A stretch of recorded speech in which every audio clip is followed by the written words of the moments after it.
Hello everyone, happy Monday from London, and welcome to the Like a Tortoise channel. It's been a week since the last time I recorded my last video, and the reason for that is because I was on holiday.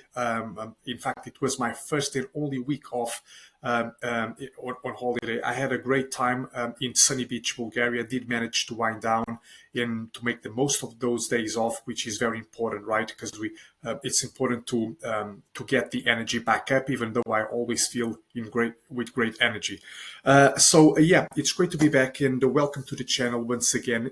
Today, I want to talk very transparently about my portfolio holdings and what has allowed me to achieve 26% annualized returns since our portfolio inception, which was, as you can see right here, in January.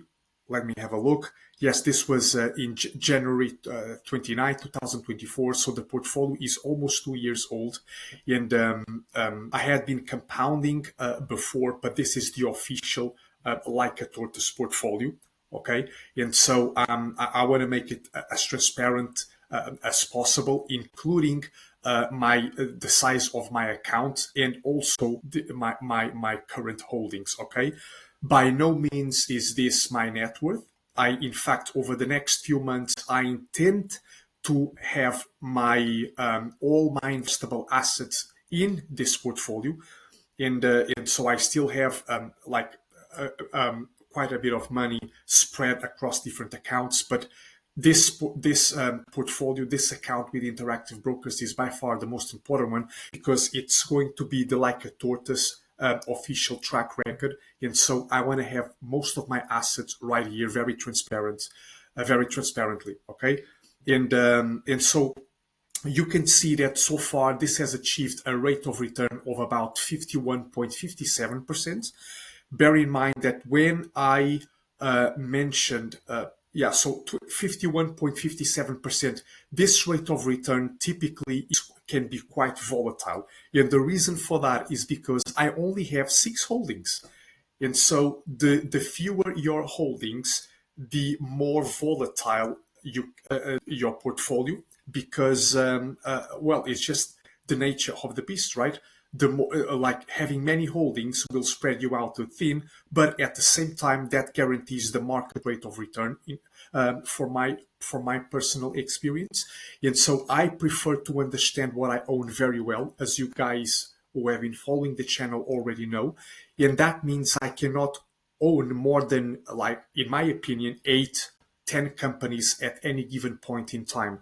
That said, this is not yet a fully invested portfolio. I have 6 companies. I'm prepared to up this to 8 holdings. Okay, but I don't feel comfortable owning any more companies beyond that because I understand them very, very well. Okay, I go to great lengths to read everything I can about these companies before making an investment decision. And that explains why I have managed to compound money at 26% annualized returns. Okay. And so let's talk a bit more about some of the metrics. So, and I created, as you can see right here, I put everything together in a Word document, but this is essentially the message that I send to Like a Tortoise partners, to our Like a Tortoise partners. And essentially, it explains that since our official launch, the portfolio has compounded at 27. The reason I mentioned 27 is because when I wrote this a few days ago, so our portfolio was actually at 52.61%. Now it has come back down ever slightly. Of course, every week this will be different, right? It's more volatile, but what matters here is that we are well above our minimum acceptable rate of return of 15% annualized returns. Remember that at 15% you can double your money every 4 to 5 years, and that's what we want. All right, because otherwise, what's the point, right? You might as well just put your money in the S&P and wait for the long term, because the returns for the S&P since inception have averaged around 10%, which is stellar, right? It's fantastic.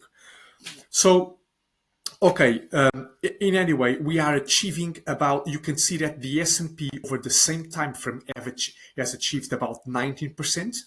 Okay, and so we have managed to achieve a staggering 8% difference, which, of course, as you know, over time can have a tremendous impact on your wealth. So the question that we have to ask ourselves is, given the fact that we have achieved 26, 27 annualized returns since inception, will this outperformance be sustainable over time? All right. So should we continue to achieve this level of outperformance over time? And for that, I think it's helpful if we take a look at some of the metrics of our portfolio and compare them to the S&P 500. Okay. In that case, we're going to be able to make we're going to be able to make an educated guess about what the long term will look like. And so what you can see right here is that this is the like a tortoise portfolio. So our current six holdings, then you can see I have different sections comprised of capital allocation, profitability, historical growth, and last but not least, valuation. And then I contrast them with the S&P 500 metrics. And so in terms of capital allocation, and you know that capital allocation is by far the most important task of management, in my opinion. And so I look at metrics such as ROI, return on equity, and ROIS, return on invested capital. And you can see that our portfolio's metrics are far superior to that of the S&Ps. Look at that. In terms of ROIS, 22.52% versus 10.20% for the S&P 500. That's a staggering outperformance. It indicates that our holdings deploy capital more efficiently versus the average S&P 500 company. What about profitability? And the profitability, let's talk about gross margin, operating margin, and net profit margin. Look at that. Gross margin almost 50%, operating margin 23%, and then net margin 19%. And you can see the S&P average company only achieves 12% of net margins. And so right off the bat, guys, what you can see is that our portfolio has far greater quality metrics like capital allocation and profitability. And what about historical growth? The revenue over the last 5-year periods, CAGR, almost 17%. The earnings per share 5-year CAGR, 25% versus 10% for the S&P 500. Okay, so they have all grown more attractively in the past. And in terms of valuation, if we just consider it on a forward PE basis, look at this. So our average portfolio holdings priced at 17.67 times forward earnings versus 23 times for the S&P 500. So what I want to say, the main conclusion is that you can see that we own higher quality companies at cheaper valuations. And so to the question, do I believe this outperformance is going to continue going forward? My answer is a straight yes. Okay. And remember, I don't need this portfolio to continue to compound at 27, 26% per year. I'm more than happy with 15% because that means already a great outperformance. And if you achieve 15% per year, you are already trouncing the returns achieved by over 90% of active fund managers. And you will be able to do that with this strategy.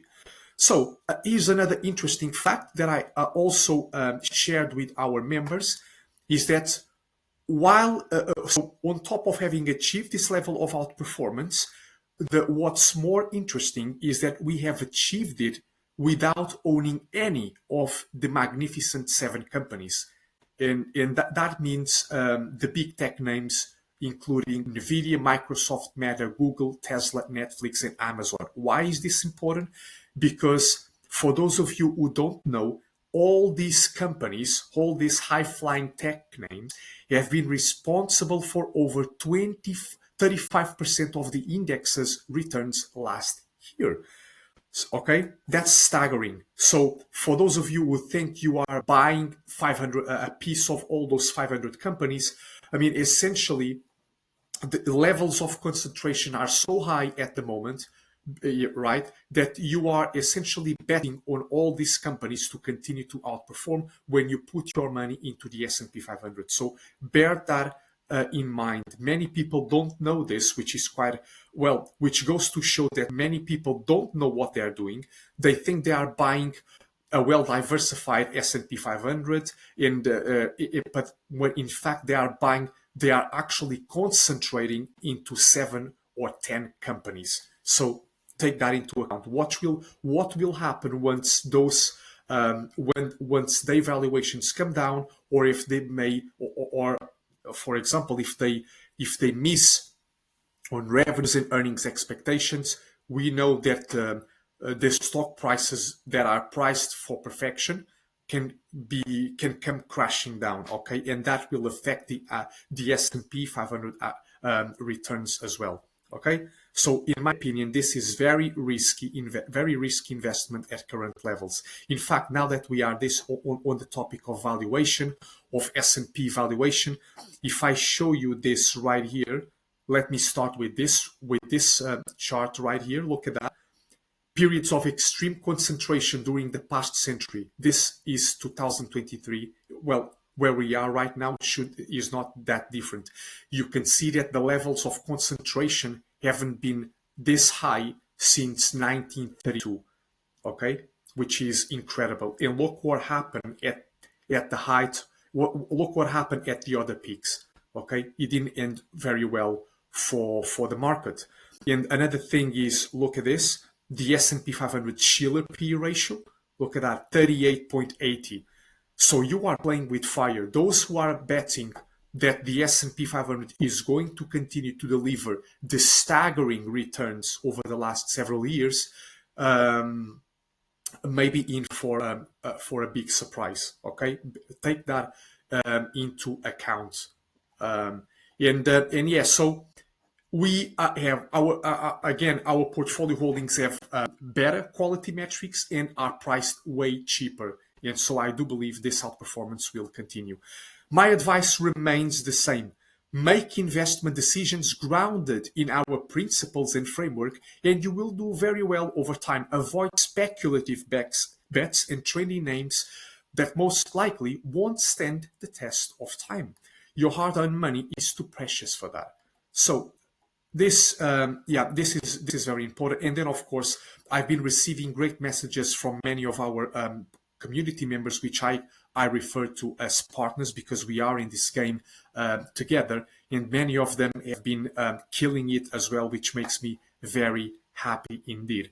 But yeah, so you can see very transparently once again our portfolio holdings. Baba is by far my largest holding. I think right now it's about 40% of my portfolio. In fact, if I go here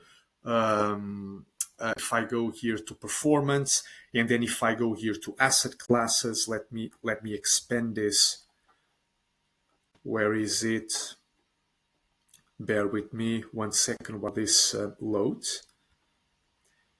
You can see that, come on. Yes, so you can see that the average weight of a company like Alibaba is about 32.36%. That's the average weight. And yeah, so it goes to show that I have no problem going all in a few handful of companies. Okay, and I intend to do that because I understand them well, and more importantly, I believe I bought them with a significant margin of safety. Okay, so Baba is my largest position. You can see that it's followed by. Let me do this. It's better if I just do that. You can see that it's followed by Louis Vuitton, which I believe I also bought with a margin of safety, another stellar company. And what you can see is that all these companies are typically number one, number two, or three in their respective industries. So they have a large moat. They are well-established businesses. they are not it's not like a shoot in the dark. So I'm betting on companies that have stood the test of time. They have been around for a long time, and they have a great track record of profitability, capital allocation, and of creating a lot of value for their customers and shareholders. Now, granted, some of them have crashed 70, 80% from the highs, but this is where you have to make your educated guess, because they crashed so much, in some of them in such a short amount of time, that a lot of negativity was priced into the stock. And in many cases, their revenues never start growing, never stopped growing. And so I could see how the fundamentals were still improving, even though, for example, in the case of Alibaba, competition was coming in, right? It hurt the margins, but especially because they had such an entrenched moat, right? They everything they do essentially is entrenched across different sectors of the economy. I believed it was just a matter of time before the stock turned around. And sure enough, this is exactly what you can see. You can see that my average price was about 75, and now we are off to the races. So I paid about $75, and I still believe this thing has quite a bit of upside left. And I'm not selling any shares until until the intrinsic value is achieved. And the same goes for any other company. Okay, I have PayPal as well, which I will likely add more to sometime this week. And you can see that Lululemon is my only losing position right now. But in all fairness, I'm not worried about that. I don't think the fundamentals have changed. In fact, the same reasons that have led the stock to crash almost 65% from the highs are the same reasons that have led me to buy the company at an average price of $210 per share, right? So it has to do with competition. It has to do with the fact that sales in especially in North America have been slowing down substantially, but because management recognized those issues on the latest conference call, and because the company's track record is impeccable in terms of growth across profitability, revenues, margins, and so forth, I do believe it's just a matter of time before this thing rebounds. They still have, the brand is quite strong among customers. They recognize Lululemon and they don't want to shop any. And even though sales are coming down in North America, in fact, in North America, you can see that sales in international sales are still exploding, which is very, very important, right? So this is it. I just wanted to make this video on my portfolio holdings. If you want me to delve deeper into each of these holdings, then by all means leave your comments. I'm more than happy to do so. And over the next months, I intend to transfer most of my investable assets into the portfolio. I think skin in the game is very important, and I'm very, very confident in the thesis, in the framework that we have been using, which has been outperforming forever. Like a tortoise, remember, you buy high quality when it's marked down. You don't pay what they call fair price. I'm not a quality investor, even though I admire, even though I like mostly all the companies that they own, I just think they still overpay.